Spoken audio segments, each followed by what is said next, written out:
네, 안녕하세요. FP 성공 전략, FP를 위한 경제 브리핑 진행자 김낙현입니다. 반갑습니다. 네, 날씨가 제법 쌀쌀해졌어요. 벌써 이제 가을이 또 왔죠. 여름에 이제 휴가철이 지나고, 추석도 이제 지나고, 1년 중에 그래도 이제 일을 하시기에 좀 괜찮은 성과가 난다는 10월이 왔습니다. 네, 영업이 이제 잘 된다 하더라도 저희 이제 이 영상을 시청하고 계신 FP님들은 더 좋은 성과를 내야겠죠. 그래서 오늘도 그러기 위해서 좋은 정보 가지고 왔습니다. 끝까지 시청을 해주시기 바라고. 네, 이달의 FP를 위한 키워드부터 좀 보겠습니다. 네, FP를 위한 키워드. 이달은 레볼루션. 이렇게 잡았습니다. 네, 레볼루션 뜻 다 알고 계시죠? 뭐 혁명, 진화, 뭐 이런 뜻인데, 나름 또 이달의 키워드니까 영어로 이렇게 좀 써봤습니다. 네, 어떤 게 이제 진화를 하고 있냐? 네, 고객이 이용할 수 있는 어떤 금융 서비스들이 진화를 많이 하고 있습니다. 저도 이제 최근에 편의점을 이제 가려고 했는데, 차에 지갑을 두고 온 거예요. 그래서 이제 편의점에 갔는데 지갑이 없는 걸 알았어요. 근데 이제 당황하지 않죠. 핸드폰을 꺼내서 뭐 카카오페이나 삼성페이 이런 걸로 이제 결제를 할 수가 있어요. 게다가 이제 친구들끼리 어떤 이체라든지 이런 걸 할 때도 그냥 이제 핸드폰으로 다 할 수가 있고, 고객들도 어떤 금융 정보나 어떤 서비스들을 하기에도 핸드폰 하나만 있으면 다 되는 시대가 됐어요. 그만큼 이제 어떤 발전이나 발달 이런 것보다 어떤 진화 이런 단어가 좀 어울릴 것 같은데, 또한 이제 보험 서비스 기술도 많이 발전을 하고 있습니다. 네, 보험금을 직접 청구를 안 해도 보험사가 알아서 청구를 해주는, 알아서 찾아서 지급을 해주는 어떤 IT 기술, AI 기술들이 많이 발전을 하고 있는데, KB손해보험 같은 경우는 지난 이제 7월 고객 참여형 보험금 지급 시스템인 유셀프 클레임 이런 서비스도 이제 선보였습니다. 보험사가 청구 가능한 보험금을 먼저 안내를 하면 계약자가 그거를 지급 결정을 내려서 보험금을 수령하는 그런 시스템도 이제 진행이 되고 있고, 교보생명 같은 경우에는 직접 청구 서류를 제출하지 않아도 100만 원 미만의 실손의료비 같은 경우는 자동으로 이제 청구를 해주는 그런 AI 그런 서비스가 시범 운영이 되고 있습니다. 이렇게 이제 청구 시스템을 비롯해서 스마트폰으로 간편하게 이용을 할 수 있는 비중이 1년 새에 거의 10배 정도나 늘었다고 합니다. 이 정도의 발전은 이제 진화 이렇게 보는 게 맞겠죠. 근데 이제 우리 FP님만이 할 수 있는 것들이 또 있습니다. 제가 봤을 때는 이렇게 기술들이 발전하고 편리해지는 건 너무 좋지만, 바로 고객에게 따뜻하게 마음을 전할 수 있는, 진심을 전할 수 있는 이런 이런 마음들, 이런 거는 사실 우리 FP님들밖에 할 수 없는 거잖아요. 네. 정보가 고객과 정보가 이제 좀 교류가 되면서 편리한 서비스를 이용을 하면서 서로 이제 발전을 해가는 건 너무 좋지만, 따뜻한 나를 믿어주는 사람들을 다시 돌이켜보는 그런 시간을 꼭 가지셨으면 좋겠습니다. 네, 다음은 FP를 위한 경제 브리핑, 지표 동향을 좀 알아보는 시간을 갖겠습니다. 방금 이제 이야기를 드렸듯이, 고객들도 이제는 이런 지표나 증시 상황에 대해서 너무나 손쉽게 정보를 습득을 하고 있어요. 우리 FP님들도 절대 뒤처지면 안 되겠죠. 하나씩 살펴보겠습니다. 네, 일단 생명보험사의 금리 연동형 연금보험부터 보겠습니다. 네, 최근 이제 금리 인하가 됐죠. 7월 달에 금리 인하가 됐는데, 보험사들도 공시율이 계속 내려가고 있습니다. 그 중에서는 IBK생명이 전월에 이제 2.83%였다가 2.78%로 가장 많이 이제 하락을 했는데, 전체적으로 기준금리 영향을 다 받아서 이유들이 좀 하락을 한 걸 볼 수가 있습니다. 다음은 이제 손해보험사 연금저축보험 보겠습니다. 네, 마찬가지로 금리의 하락에 민감하게 반응을 좀 하고 있어요. 모든 회사의 이율이 조금씩 하락을 했고, MG손해보험과 같이 높은 이율을 유지하고 있었던 롯데손해보험도 2.15%로 굉장히 저금리로 낮아지게 됐죠. 삼성화재 같은 경우는 2%대로 역대급 가장 낮은 이율을 보이고 있습니다. 네, 다음은 증시 한번 살펴보겠습니다. 네, 코스피를 볼 텐데 전월 대비 158.08포인트가 상승을 했습니다. 네, 이게 회복세에 돌입한 건 아니고 조금은 이제 회복된 느낌이 있죠. 연기금을 비롯해서 이제 기관 투자자들이 제약, 반도체, 바이오 이런 주의 상승을 좀 이끌고 있고, 하지만 이제 무역 전쟁이 장기화가 계속 되고 있죠. 그래서 아직 회복세에 돌입됐다고는 보기가 상당히 힘든 상황입니다. 네, 다음은 미국 다우존스 지수 보겠습니다. 네, 전월 대비 1178.87포인트가 상승을 했습니다. 네, 미국은 뭐 여전히 나쁘지 않은 상황을 보이고 있는데, 아무래도 이제 무역 갈등이 계속 지속되고 있고, 우리 미국 대통령께서 이제 막 여러 가지 발언들을 하잖아요. 그에 따라서 많은 변동성을 보이고 있어요. 네. 게다가 이제 중국과의 그 무역 전쟁이 계속되면서 아무래도 미국 최강의 나라 미국이라 할지라도 이 변동성을 어쩔 수가 없어 보입니다. 네, 다음은 상해지수 보겠습니다. 네, 전월 대비 92.86포인트 상승으로 조금 이제 안정권에 머물고 있지만, 이는 중국이 이제 내수 사업을 활성화를 많이 하고 있어요. 무역 전쟁이 계속되면서 주가가 이제 너무 하락을 하면 안 되기 때문에 중국 자체적으로 내수 사업을 활성화하고 있어서 이에 대한 방어를 좀 하고 있다고 보여집니다. 네, 다음은 환율 보겠습니다. 네, 전월 대비 14원이 이제 내려갔죠. 그 말 뜻은 이제 우리나라 원화 가치가 조금은 올랐다는 말입니다. 아무래도 도널드 트럼프 미국 대통령이 이제 탄핵 절차 어떤 개시 여파에 대한 결과가 좀 반등이 된 것도 있고 원화뿐만 아니고 엔화나 위안화 엔화나 위안화나 달러 대비 가치가 다 상승을 하고 있다고 보여집니다. 네, 다음은 금리 보겠습니다. 지난 이제 7월, 저저번 달이죠. 7월 이제 은행 기준 금리 하향 결정 이후에 현재까지 동결이 되고 있습니다. 아무래도 이제 금리를 더 내릴 가능성이 상당히 크죠. 네, 2019년이 가기 전에, 즉 이제 2020년이 되기 전에 금리가 한 번 더 인하가 될 가능성이 상당히 커 보입니다. 네, 게다가 이제 미국이나 유럽, 중국 등의 어떤 주요 국가들도 기준금리를 다 하향을 하고 있죠. 그렇기 때문에 우리나라도 불가피할 것으로 예상이 됩니다. 네, 다음은 이제 시중은행의 저축상품 한번 보겠습니다. 네, 아직까지 떨어진 금리가 떨어졌지만 그에 대한 영향을 뭐 크게 받지는 않고 있는데 지역은행이 아닌 이상 금리가 상당히 낮게 측정이 되고 있죠. KB 하나은행이 가장 높은 금리를, 지역은행을 제외한 KB 하나은행이 가장 높은 금리를 주고 있고 정기적금 같은 경우는 장병들 대상으로 하는 적금이 아닌 이상 K뱅크 은행이나 우리은행 이런 은행들이 좀 높은 금리를 주고 있다고 보시면 될 것 같습니다. 네, 다음은 이제 고객과 직접 상담을 할 때 이달의 이슈를 조금 더 나의 방식대로 맛있게 이제 요리를 해서 상담을 하라는 재무상담 레시피 시간입니다. 네, 첫 번째 레시피 주제부터 보겠습니다. 네, 실손보험 손해율 130%, 진료 많으면 보험료 더 내는 차등제가 도입 된다고 합니다. 네, 주제 말 그대로 실손보험이 손해율이 굉장히 높아지고 있어요. 말 그대로 쉽게 말해서 실손보험을 팔면 팔수록 손해를 많이 본다는 거예요. 회사 입장에선. 네, 왜 이런 실손보험에 대한 손해율이 높아지냐면 이제 앞서 처음에 말씀드렸듯이 어떤 청구라든지 고객들이 이제 내가 이런 걸 청구를 할 수 있구나, 좀 간편하게 청구를 할 수 있구나 이런 사실들을 손쉽게 접하다 보니까 청구 비율도 좀 높아진 것도 영향이 가하는 것 같아요. 그래서 보험회사 같은 경우는 그런 게 큰 손해로 이제 다가오게 되고 있고, 그럼 이제 기술도 계속 발전을 할 거잖아요. 기술도 계속 발전을 할 거고 결국 이 손해율은 계속 올라가게 될 거고, 게다가 이제 실손의료비 같은 경우는 다 갱신밖에 없죠. 그러니까 이제 갱신이 되면 그 부담감은 또 고객이 전담을 해야 되는 부분이 있어요. 그렇기 때문에 보험연구원 같은 경우는 지금처럼 손해율이 계속 지속이 되면 지금 40세가 60세가 되면 내는 보험료가 7배 정도가 상승이 된다고 해요. 게다가 70세까지 되면은 17배나 상승이 된다고 합니다. 그렇다고 이제 회사가 봉사단체는 아니잖아요. 그냥 보장을 다 해주는 봉사단체도 아니고 갱신도 많이 안 시키거나 손 놓고 있을 수는 없기 때문에 이런 상황에서 실손보험비만 바라보고 고객들도 있을 수는 없는 상황이고 회사들도 여러 가지 조치를 좀 취하겠죠. 우리 FP님들은 실손보험만 이게 무조건 필수입니다 이렇게 하실 게 아니고 정액 지급이 되는 어떤 진단비들이나 그다음에 매회 받을 수 있는 어떤 수술비들 이런 거를 미리부터 나이가 조금이라도 어릴 때 우리 고객들한테 미리부터 제안을 드리는 게 현명하지 않나 이런 생각이 또 듭니다. 네, 두 번째 레시피 보겠습니다. 네, 3배 빨리 늙는 한국 2045년이면 세계 1위 고령화 국가가 된다입니다. 예전에 저도 이제 국민학교에 입학했다가 초등학교로 이제 졸업을 했는데 제가 이제 국민학교 다닐 때는 15반까지 있었어요. 게다가 한 반에 40명, 50명 가까이 됐었거든요. 근데 지금 이제 알아보니까 제가 이제 고등학교 때만 해도 한 40명씩 13반이 있었거든요. 근데 지금 이제 보니까 고등학교 인원이 한 30여 명밖에 안 되고 10반 이상이 되는 그 반 학교도 별로 없다고 해요. 그만큼 이제 젊은 인구가 많이 줄어들고 우리나라가 급속도로 고령화로 이제 발전을 하고 있는데 이렇게 가다 보면 2045년에는 1위를 한다고 합니다. 지구상에서 1위를 한다고 해요. 고령 국가로 1위를 하는데 이렇게 고령화 속도가 엄청 빠르고 그렇다고 이제 고령화는 저희가 이제 뭐 물리적으로 막을 수도 없는 애매한 부분이 있죠.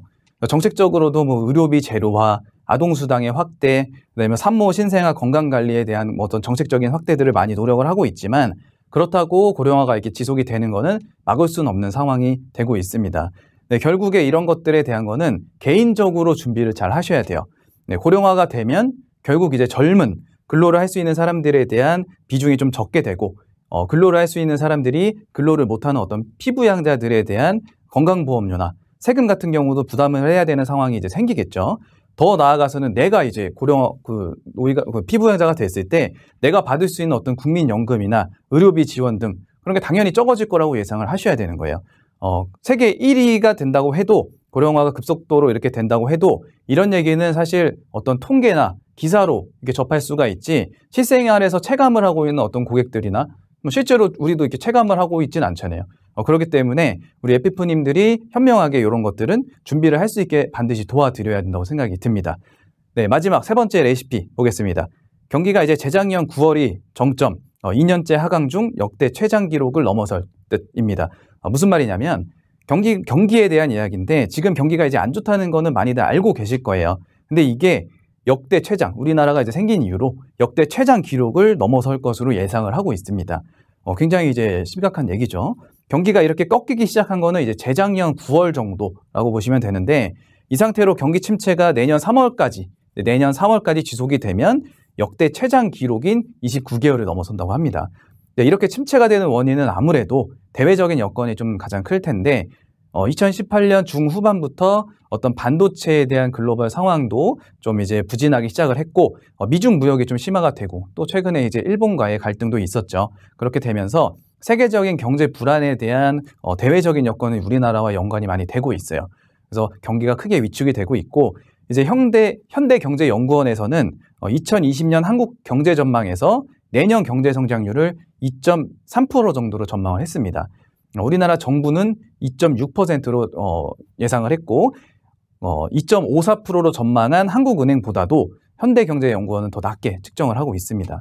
우리나라 경제가 현재의 어려움을 이렇게 쉽게 이겨내기는 좀 쉽지는 않은 상황인데 물론 이제 잘못 대응 정책을 한 것도 있고 여러 가지 시도를 정부에서 하고 있으니 하강 국면도 끝나고 아무래도 이제 다시 상승 국면으로 펼쳐지기를 바랄 수밖에 없는 상황인 것 같습니다. 네, 이런 상황에서 또 우리는 정신을 차려야겠죠. 저희는 이제 돈을 얘기하는 사람들이기 때문에 우리 FPN들은 정신을 바짝 차려야 됩니다. 네, 냄비 안에 이제 개구리, 끓는 물에 있는 개구리 이런 얘기 많이 들어보셨을 거예요. 그 냄비 안에 이제 개구리가 있는데 점점 서서히 끓이면은 내가 익어가는지도 모르고 헤엄치다가 익게 되는 개구리 얘기가 있죠. 정신을 바짝 차려야 됩니다. 서서히 경기는 계속 어려워지고 있고 역대 최장 기록을 넘어설 것으로 예상이 된다. 이런 기사들이 나오고 있는데 우리 같은 돈을 얘기하는 사람들이 한 사람 한 사람이 경기를 이렇게 끌어올릴 수는 없지만 개인적인 대비, 위기가 곧 기회라는 말이 있죠. 투자의 방향이나 저축 방향, 포트폴리오에 대한 방향 이런 것들에 대해서 조금 더 주의 깊게 관심 갖고 우리 고객들을 잘 케어를 해주시길 바라겠습니다. 네, 다음은 FP를 위한 더 친절한 경제입니다. 오늘은 현실적으로 우리 FP님들이 상담에 정말 도움이 될 만한 그런 정보들을 좀 들어볼까 하는데 이제 상담을 하다 보면 특히 이제 사회초년생들 상담을 하다 보면 돈을 모으는 이유나 목표가 대부분 이제 내 집 마련 이런 경우가 많아요. 내 집 마련을 하기 위해서 이 청약통장에 대한 활용을 저희가 이렇게 추천을 많이 드리는데 이 청약통장이라는 게 저도 그렇고 그냥 쉽게 생각을 할 수도 있는데 알면 알수록 복잡한 부분들이 또 많이 있더라고요. 그래서 청약통장에 대해서 좋은 정보를 알려주실 행복자산연구소의 김현우 소장님 연결되어 있습니다. 네, 안녕하세요. 네, 안녕하세요. 네, 안녕하세요. 이렇게 2달 만에 좋은 정보 주시러 이렇게 또 오셨는데 네. 청약통장이 되게 쉬워 보이는데 알면 알수록 기준도 되게 좀 다르고 좀 복잡한 네. 부분들이 있더라고요.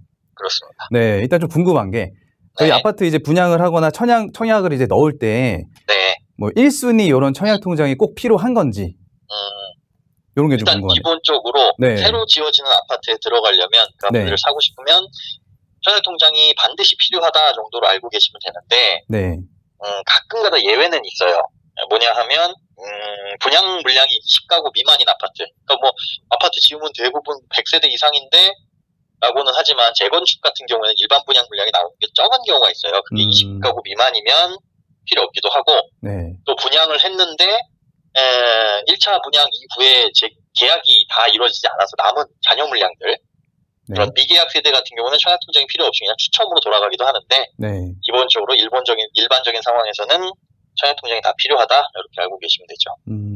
그럼 이제 청약통장에 청약 가점이라는 게 있잖아요. 청약 점수라는 게 있는데 이게 어쨌든 높아야지만 청약을 좀 넣어볼 수가 있는 걸까요?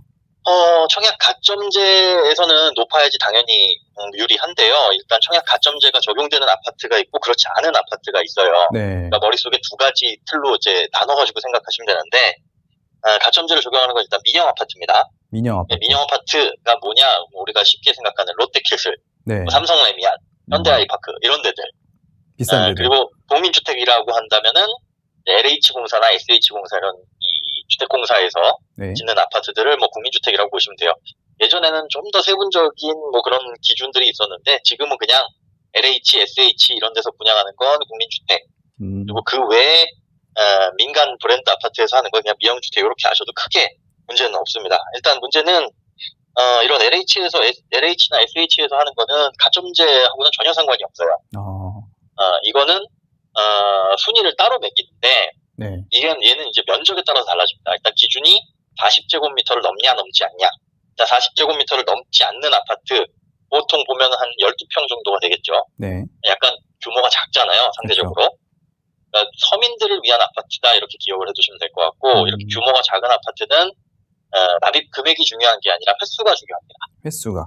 네. 횟수가 많은 사람, 뭐 2만 원을 내든 10만 원을 내든 횟수가 많은 사람이 중요한데 문제는 한 달에 한 번까지만 횟수가 인정이 됐다. 한 달에 10번을 넣어도 한 번이라고 기억해 두시면 되고 네. 40제곱미터를 보통 초과하는 아파트가 일반적인데 국민주택이라고 하더라도 59제곱미터, 85제곱미터 하잖아요. 네. 여기에는 이제 돈이 중요해요. 금액이. 많은 돈을 낸 사람이 중요하긴 한데 청약통장은 매달 2만 원에서 50만 원까지 낼 수는 있지만 한 달에 얼마를 내든지 간에 최대 인정 금액은 10만 원까지입니다. 그러니까 100만 원을 한 번에 내도 10만 원이고 10번 쪼개내면 이거는 100만 원으로 인정을 해주는 건데 이것도 한 달에 한 번이기 때문에 최대 월 10만 원씩 낸다라고 보시면 돼요. 그 이상은 뭐 낼 필요가 없고요. 그럼 이제 이미 100만 원을 좀 넣는 사람이 한 번에 100만 원을 넣은 사람이 그거를 이제 10만 원씩 10번으로 인정을 받을 수는 없는 거네요. 그거는 불가능합니다. 이미 낸 거는 그냥 낸 걸로 끝나는 거고 네. 다만 그 100만 원을 낸 게 10만 원씩 10번을 냈다 이번 달에. 네. 그러면 선납 처리를 해줘요. 이번 달에 10번을 뭐 1일에도 돈이 있어서 내고 5일 날도 내고 8일 날도 내고 해가지고 10만 원씩 10번 냈으면 네. 100만 원을 냈지만 이번 달엔 한 번 인정받고 나머지 90만 원, 9번 10만 원은 선납 처리를 해줘서 다음 달에 안 내도 되고 앞으로 9개월 동안 안 내도 되는데 주의해야 될 건 이 선납 처리는 청약통장 가입 기간 중에 최대 24회만 됩니다. 그러니까 10만 원씩 24번 내놓으면 다음번에는 이제 선납의 기회가 전혀 없는 거예요. 그게 다 소진되더라도. 그것만 알고 계시면 뭐 크게 문제는 없습니다. 그러면은 그 가점제에서 가점 비중이 좀 높은 것들이 있잖아요. 예. 좀 어떤 게 있을까요? 일단 가점제 적용하는 건 민영 아파트인데요. 네. 여기서 이제 총 3개를 봅니다. 무주택 기간, 그다음에 부양가족 수, 청약통장 가입 기간. 그런데 가장 높은 거는 저거죠. 부양가족 수. 부양가족 수. 네. 1인당 5점씩이고 부양가족이 전혀 없고 나 혼자 산다 그러면 기본으로 5점이고 여기서 이제 5점씩 쭉쭉쭉쭉 올라가가지고 이 점수가 가장 높은데 네. 총 가점제 만점은 84점인데 이 부양가족 수 만점은 35점이에요. 최대 6명. 본인 포함 7명이죠. 그러니까 이거는 근데 사실 우리가 노력을 통해서 늘릴 수는 없는 거잖아요. 그렇죠.